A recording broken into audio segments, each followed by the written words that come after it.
The death sentence verdict by a Bangladesh court on its former Prime Minister Sheikh Hasina Wazed marks the end of a 20-year regime that left a scar on the nation deep enough to rewrite its political landscape.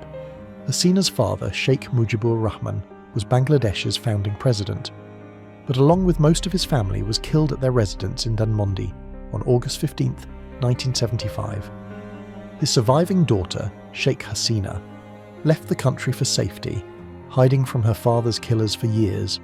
She lived under anonymity until 1981 when she flew back to Bangladesh and got elected as the president of Awami League.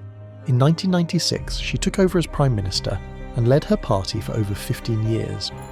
Decades later, in July 2024, in what could be termed a pivotal moment of recent history, university students began widespread protests demanding the abolition of the quota system in government jobs. This massive demonstration, known as the July Uprising, escalated into widespread violence. The crackdown led by Sheikh Hasina resulted in the tragic deaths of nearly 1,400 people. Following massive turmoil, Sheikh Hasina resigned and fled to India on August 5, 2024. An interim government took over the regime on August 8, 2024. With Hasina in exile, Bangladesh's International Crimes Tribunal began a trial against her on July 1, 2025.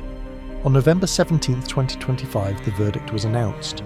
Hasina was sentenced to death for committing crimes against humanity. Survivor of a massacre, Hasina spent 5 decades at the helm of Bangladesh, only to be condemned to death with a verdict that ironically mirrors the very tragedy she once endured. Now, with Bangladesh approaching the Interpol seeking Hasina's extradition from India, and India acknowledging the death sentence by saying that it remains committed to the best interests of the people of Bangladesh, the fate of the 5-time Prime Minister of Bangladesh is left hanging in uncertainty.